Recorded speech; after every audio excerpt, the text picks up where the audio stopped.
Welcome back to Speaking with Confidence, the podcast that helps you build the soft skills that lead to real results. Communication, storytelling, public speaking, and showing up with confidence in every conversation that counts. I'm Tim Newman, a recovering college professor turned communication coach, and I'm thrilled to guide you on a journey to becoming a powerful communicator. Make sure you hit the subscribe button so you never miss an episode. In the most recent episode, I spoke with Harriet Bratton. She was a great guest, and she gave some really good, actionable advice. If you missed that episode, make sure you go back and listen. You won't be sorry. We spoke briefly about how people with ADHD have some challenges when it comes to being powerful communicators. Today, I'm going to give you my top 3 hacks to master communication if you have ADHD. If you don't have ADHD, I'm sure you know someone who does. Please share this episode with them. If you have ADHD, it doesn't make you a bad communicator. It just means you need different tools. Most people with ADHD are told, just focus harder. But that advice is useless when your brain works differently. I'll show you how to leverage your ADHD traits to communicate more effectively, turning challenges like rapid thinking and creativity into strengths. The results might actually surprise you. So let's get started. What if the thing you've been told is your communication problem is your actual superpower? If you've got ADHD, you know the deal. It's blurting stuff out. It's interrupting, jumping in a half sentence too soon. It can feel like a flaw, especially in structured conversations when you're supposed to wait your turn like a well-behaved third grader. But here's the thing. When you learn to manage it just enough, that impulse becomes energy, becomes momentum, becomes authenticity. Most people wish they could speak with that kind of spontaneity that comes naturally to you. The key isn't to shut it down, it's to channel it. Take Richard Branson. That guy isn't sitting around workshopping the perfect sentence. He reacts in real time, and that energy is contagious. His thoughts may be fast and raw, but they're real and people listen. So what's the difference between a train wreck interruption and magnetic energy? About 2 seconds. Seriously. Just pause. Count 1001, 1002 in your head. It's enough time to filter the chaos without losing your edge. That pause doesn't kill momentum. It gives it structure. Want to make it stick? Try tapping your leg once when you feel the urge to jump in. That gives your brain a physical cue to just chill out for a second. At first, it'll feel a little clunky, but give it 3 weeks. It becomes automatic. And the payoff? Fewer interruptions, sure, but more importantly, better communication. You'll still speak with speed and energy, but now your words will have weight. People will think you're thoughtful, strategic, and deliberate. In fact, a University of Michigan study found that ADHD folks who paused before responding were seen as 37% more competent in mock interviews. Same words, same time, just with better timing. This works because your brain is already moving faster than the conversation, and the pause is your sync point. So it's not about slowing down, it's about matching the pace with the people around you without dumbing down your thoughts. If you're worried you'll sound hesitant or unsure, don't be. The pause makes people lean in. It signals that what you're about to say matters, even if you're just riffing. Another trick is to build in microchecks. Asking questions such as, does that make sense? And am I being clear? Allow you to take a break from the content just long enough to check for understanding among the people you're talking with. Also creates a different type of pause, giving you a chance to recalibrate. Now, about that urge to jump ahead in conversations? Yeah, we're going to tackle that next. Interrupting isn't about being rude. It's about your brain doing laps around the conversation. If you've got ADHD, you're not waiting to hear the end of the sentence. You've already drafted a response, a follow up, and you possibly already started planning lunch. ADHD brains process language about 20 times faster than neurotypical ones. So while someone else is mid sentence, you're already 3 steps ahead. Unfortunately, that often shows up as jumping in before they're done, and yeah, that does tend to land badly. But here's the truth. It's not a lack of respect. It's a mismatch in pacing. So no, you don't need to silence yourself. You just need a system that holds your place while the rest of the room catches up.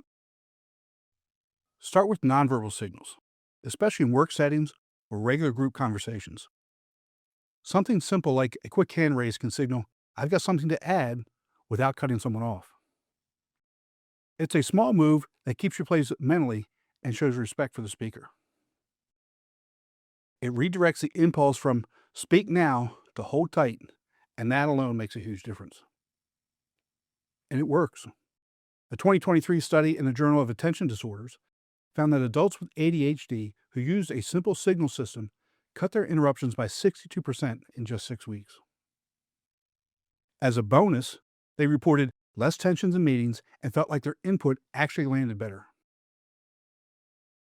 In one-on-one conversations, tweak the system. You don't need a hand raise, just a physical placeholder. Try pressing your thumb and forefinger together when a thought hits. That little squeeze gives your brain a note to self without jumping the gun. Another option for less formal settings would be to use a fidget tool. I generally have something in my pocket, like a coin or a pen, just something small. Fidget tools aren't just for passing time. Research shows they cut down on impulsive blurting by 40% in conversations. Just keep it subtle. No juggling stress balls during conversations. Interrupting doesn't mean you're careless. It just means your brain works fast. But with the right structure, you can contribute fully and stay in sync with the people around you. You don't have to choose between being present and being respectful. You can absolutely be both. Next up, we're talking about another classic ADHD moment when your brain wipes mid-conversation and that brilliant point you're about to make, it's gone. So let's talk about how to stop losing your best thoughts in real time. Forget about frantically taking notes mid-conversation. That strategy collapses the moment you're actually engaged in what's happening. If you've got ADHD, you already know this. Someone gives instructions or drops something important in a meeting, and 5 seconds later, it's evaporated. It's gone, forgotten. And it's not because you weren't listening. It just didn't stick. This isn't laziness. It's a working memory thing. You see, ADHD brains don't retain verbal information the same way others do. So advice like write it down is about as useful as just pay attention. You pause to write, lose your place in the conversation, and suddenly you're stuck playing catch up again. Here's something that actually works. The 3-word anchor method. When someone's talking, grab 3 key nouns, words that capture the essence of what's being said. Not full sentences, not bullet points, just 3 anchors. If someone says, we need the proposal by Thursday and make sure it includes the client's updated numbers, you grab proposal, Thursday, and numbers. Repeat them in your head. That's it. This works because it forces your brain to filter, which ADHD brains are notoriously bad at doing on the fly. You can't hold everything, but 3 solid words, totally doable.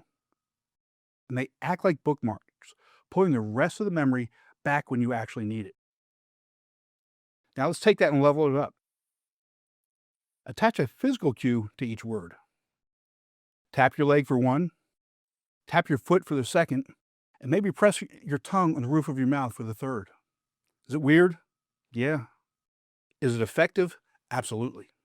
A 2022 study showed ADHD adults using this multisensory method boosted recall from 20 to 80%.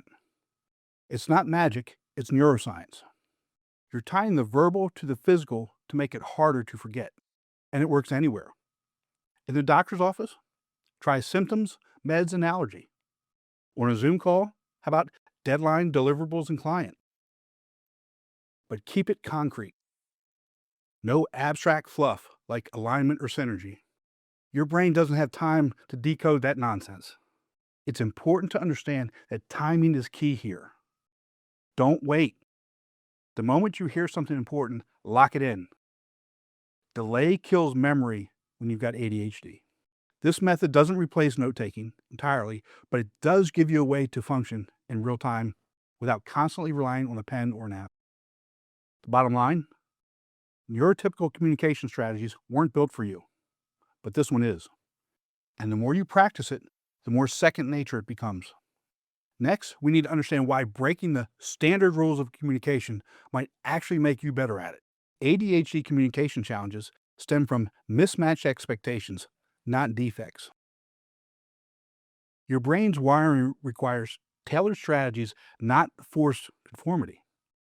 The techniques I'm talking about work because they adapt to how you process information, not how others think you should. Pick one method this week. Test the 2-second pause, or the nonverbal signals, or even the 3-word anchor in conversations. Observe which best aligns with your mental rhythm.